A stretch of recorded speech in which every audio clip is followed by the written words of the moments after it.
Bonjour à tous, j'espère que vous allez bien. Aujourd'hui, on se retrouve pour la toute première vidéo de 2024. J'en profite donc pour vous souhaiter tout le meilleur pour cette nouvelle année qui s'offre à nous. Je vous souhaite vraiment plein de bonnes choses, beaucoup de joie, beaucoup d'amour et la santé, évidemment. Pour cette toute première vidéo, je comptais vous présenter les cadeaux de Noël que j'ai reçus cette année. Mais on va dire que le programme a été un peu chamboulé parce que je pense que les archives Cézanne sont imminentes, soit elles vont arriver le jour où je vais poster cette vidéo, donc le dimanche, soit quelques jours après. Donc je me suis dit que j'allais vous proposer à la place une vidéo sur ma wishlist pour ces archives d'hiver chez Cézanne. Pour celles et ceux qui ne savent pas, les archives Cézanne, c'est un rendez-vous incontournable pour toutes les amatrices de la marque qui a lieu 2 fois par an, une fois pour les soldes d'hiver, une fois pour les soldes d'été, et c'est grosso modo les soldes chez Cézanne, à la seule particularité que la marque ne met pas en vente des articles de la collection actuelle à prix cassé, à prix plus raisonnable on va dire. Elle met en vente les pièces des collections antérieures, ça veut dire que vous n'allez pas retrouver la collection hiver 2023-2024 en solde pour les archives, mais celle des années précédentes. J'ai toujours une wishlist longue comme le bras, et malheureusement mon compte bancaire n'est pas aussi extensible, donc j'ai toujours une petite wishlist à l'approche des archives Cézanne, et je me suis dit que cette année j'allais vous la partager pour que vous ayez peut-être un aperçu de ce qui va peut-être arriver dans les archives. Ça vous donnera, qui sait, peut-être des idées, mais en tout cas je voulais vous partager les pièces que j'ai en ligne de mire et que j'aimerais beaucoup mettre dans mon panier pour les archives Cézanne de cette année. À l'heure où je vous filme cette vidéo, je n'ai toujours pas la date. Je pense qu'elle va être annoncée soit la veille, soit très peu de temps avant sur la page Instagram de Cézanne. Donc n'hésitez pas à aller surveiller les réseaux sociaux de la marque. Et quoi qu'il en soit, moi je vous mettrai en barre d'infos, enfin en tout cas je la mettrai à jour avec la date dès que je la connaîtrai. Ok, qui dit archives d'hiver dit forcément maille, qui est je pense l'une de mes catégories préférées chez Cézanne. Je possède déjà pas mal de pulls et pas mal de gilets, mais écoutez, que voulez-vous, je pense que c'est une addiction et je pense que je n'en guérirai jamais. J'ai dans ma wishlist pour les archives d'hiver de cette année plusieurs mailles, à commencer par un modèle incontournable dans la marque, qui est le gilet Gaspard, qui a été édité l'an dernier dans des tons pastels. Alors, je ne l'ai pas acheté à ce moment-là, je ne sais pas pourquoi. Je possède moi-même un gilet Gaspard que l'on m'avait offert pour Noël une année précédente, mais je sais pas, je préfère les grosses mailles, comme celle que je porte aujourd'hui. D'ailleurs, si vous la retrouvez aux archives Cézanne de cette année, je ne peux que vous la conseiller, je l'adore. Je la trouve trop jolie, le bleu est tellement doux, c'est un bleu layette mais tellement mignon. Il y a des manches légèrement bouffantes, la maille est chaude, la maille est épaisse, elle ne pique pas. Elle tient bien malgré les lavages, voilà, je le trouve trop chouette. C'est le gilet Alissa qui n'est plus commercialisé, mais qui sait, il sera peut-être aux archives d'hiver cette année, et en tout cas moi je l'adore, il est trop cool. Mais le gilet dont je voulais vous parler, ce n'est pas le gilet Alissa, c'est le gilet Gaspard que moi j'ai repéré dans une teinte jaune pastel qui est adorable. Quand on la porte, je pense qu'on dirait un petit poussin. C'est une couleur qui est hyper joyeuse, qui est assez originale. Moi, je n'ai pas de vêtements jaunes dans ma penderie. Mais voilà, ça c'est un jaune pastel que je trouve vraiment très mignon. Ça change des autres couleurs que je peux porter, des couleurs que l'on voit habituellement l'hiver. On porte beaucoup de bordeaux, de bleu marine, de noir, de gris chiné, etc. Donc voilà, je m'étais dit qu'une petite touche de couleur serait la bienvenue. C'est pas forcément un vêtement que j'aurais acheté au prix fort, parce que c'est pas forcément le vêtement que je pourrais porter très souvent. Enfin, je pense que c'est le genre de pièce qu'on sort de temps en temps pour égayer un petit peu la silhouette, mais à prix bradé, pourquoi pas. Mais en tout cas, sachez que l'année passée, la marque Cézanne a sorti un gilet Gaspard dans une teinte jaune pastel qui est comme ça. Je crois qu'il y a aussi une version rose pastel qui est sortie l'an dernier. Il y avait pas mal de pastels, donc voilà. Qui sait, ça tombera peut-être cette année. Un autre gilet que j'ai repéré, c'est le gilet Amance, qui est assez similaire à ce gilet-là, qui est aussi col rond comme ceci, avec des manches légèrement bouffantes, avec une maille qui a l'air super chaude et super épaisse. Celui-là, l'hiver dernier, il est sorti dans un coloris vert d'eau et rose bonbon, deux couleurs qui sont totalement dans mes goûts, que je trouve très jolies et très douces pour l'hiver aussi.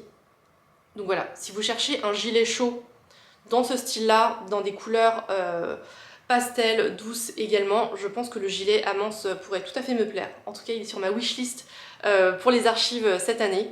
Donc j'espère qu'on le trouvera à prix bradé.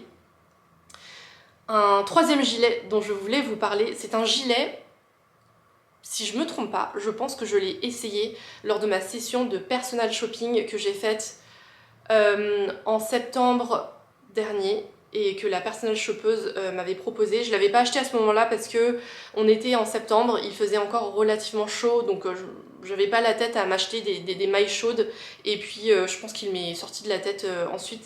Mais c'est un très joli gilet que j'avais beaucoup aimé une fois porté sur moi. C'est le gilet Mia, qui est pas du tout dans cette coupe là, qui est plutôt encolvé, qui est boutonné après tout du long, qui a une coupe beaucoup plus droite que celui-ci, donc il n'a pas des manches bouffantes, c'est des manches droites. Ça fait un peu gilet de papy, gilet de grand-père.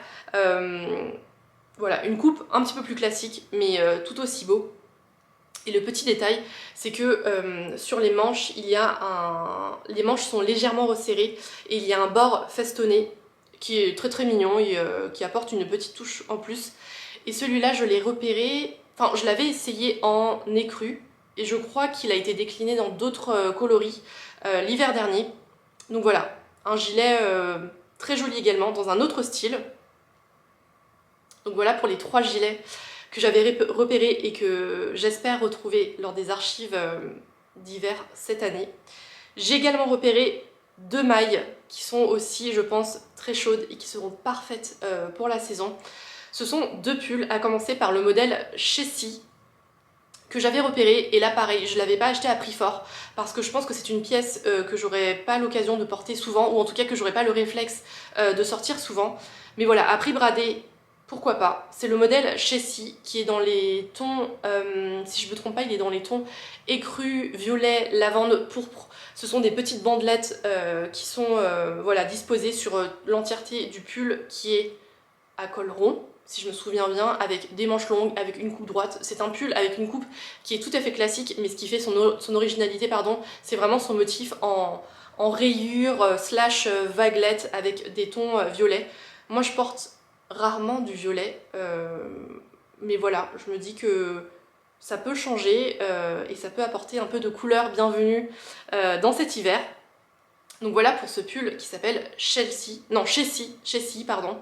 Et le deuxième pull que j'ai repéré, c'est aussi un pull qui je pense va apporter beaucoup de joie, qui est très coloré. C'est le pull Judith, qui est pareil, un pull avec une coupe classique, col rond, coupe droite, manche longue. Et ce qui fait son originalité à lui aussi, c'est sa couleur, puisque lui aussi il est rayé avec une variation de teintes rose cette fois-ci, qui vont du plus clair au plus prononcé. Il y a du rose doux, il y a du rose un petit peu plus vif, il y a du rose qui tire un petit peu vers le fuchsia également, si je me trompe pas. Donc voilà, je me dis que à un prix un petit peu plus doux, comme la marque le dit, c'est un pull qui pourrait tout à fait rejoindre ma collection. Ensuite, j'avais également 2 robes en ligne de mire pour les archives cette année, à commencer par le modèle Bettina, qui est sorti l'an dernier et que la marque n'a pas renouvelé pour la collection hiver de cette année.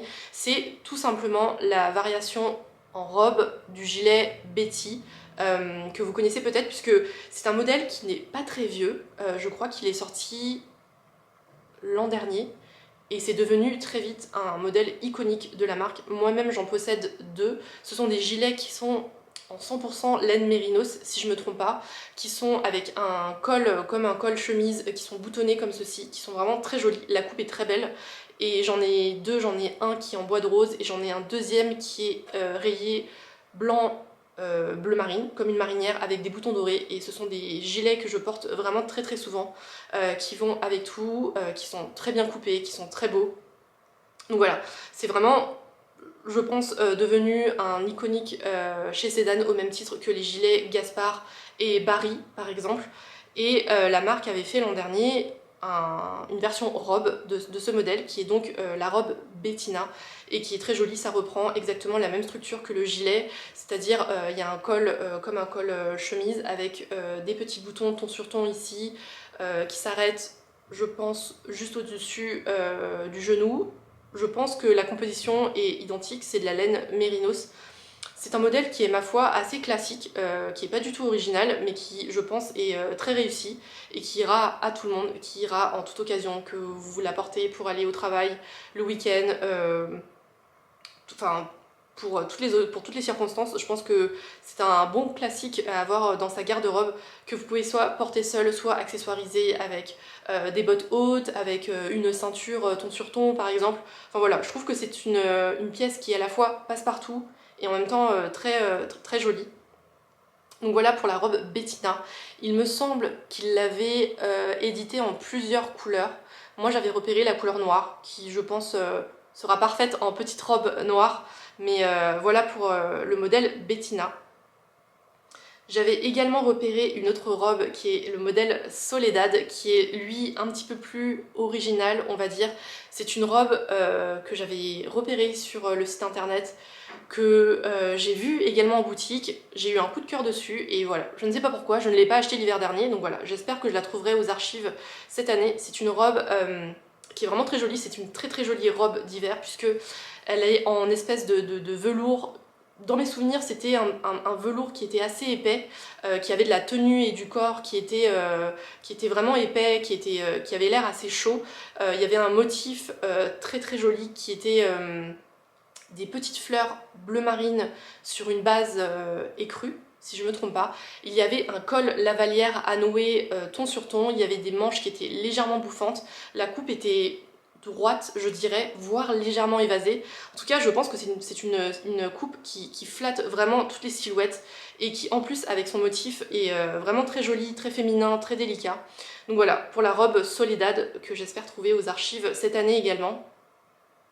J'ai aussi deux bas à vous présenter, à commencer par le pantalon Matthew, qui avait été décliné en plusieurs coloris. Il y avait du bleu marine, il y avait du bois de rose, je me demande s'il n'y avait pas aussi du noir.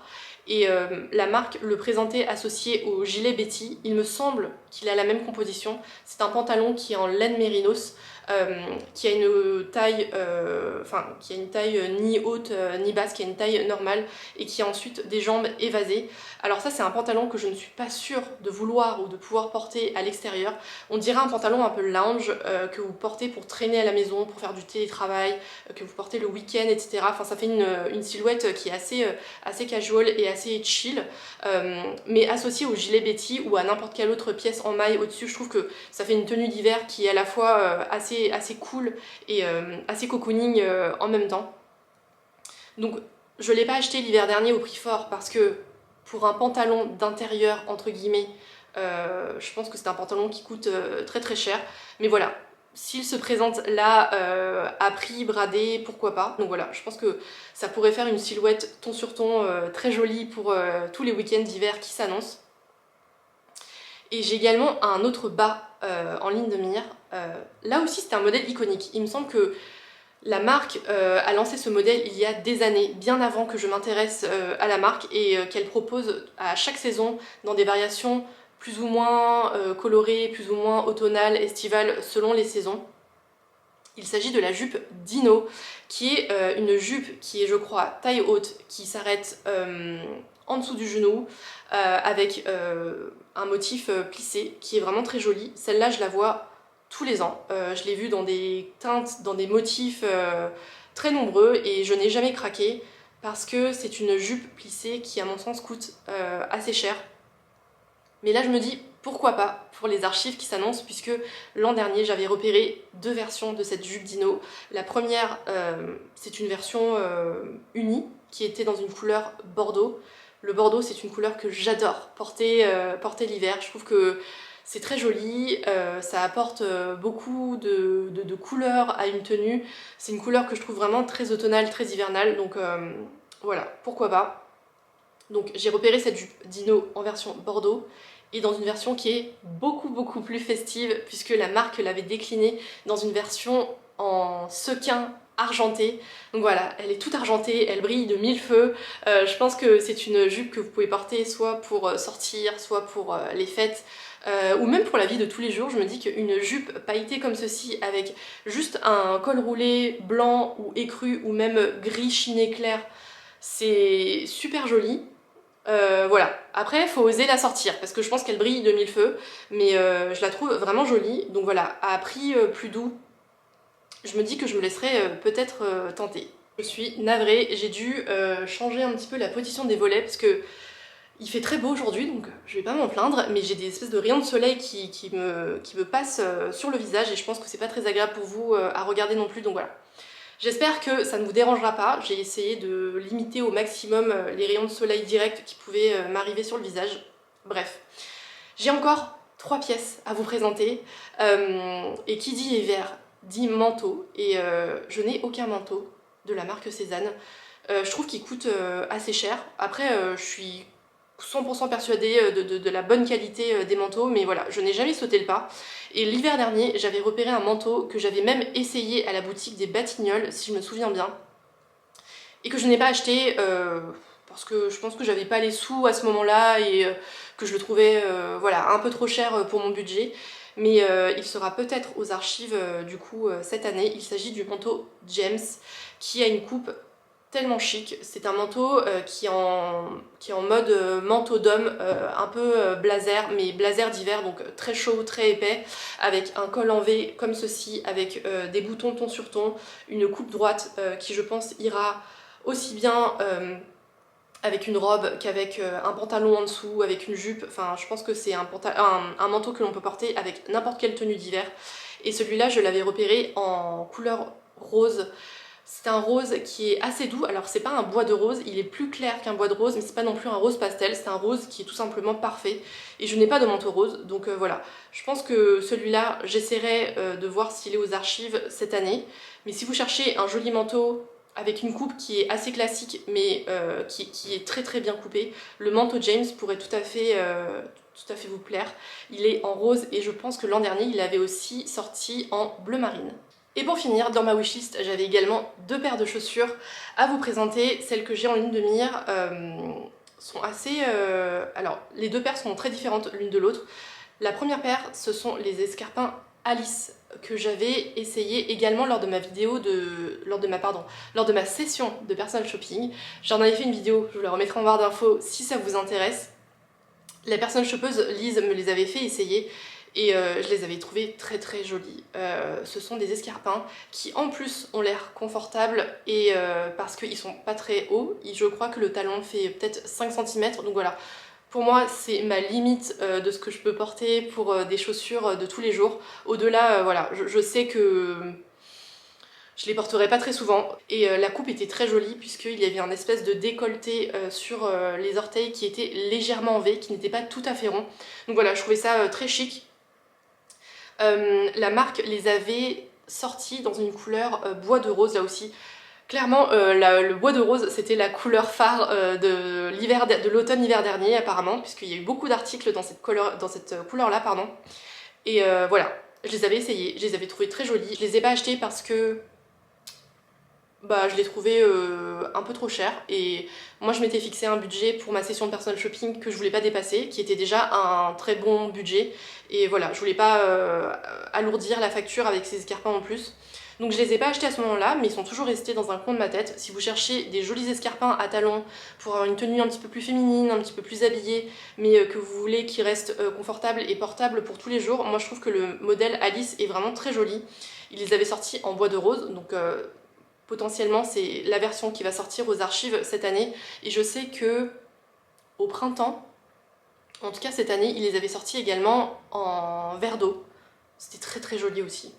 Donc voilà pour les escarpins Alice. Et le dernier article que je voulais vous présenter et qui est sur ma wishlist, clairement, je vais vous montrer une photo et vous allez comprendre pourquoi je ne les ai pas achetés à prix fort, parce que clairement c'est le genre de pièce que je sais que je ne sortirai pas souvent. Donc je voulais pas du tout l'acheter à prix fort.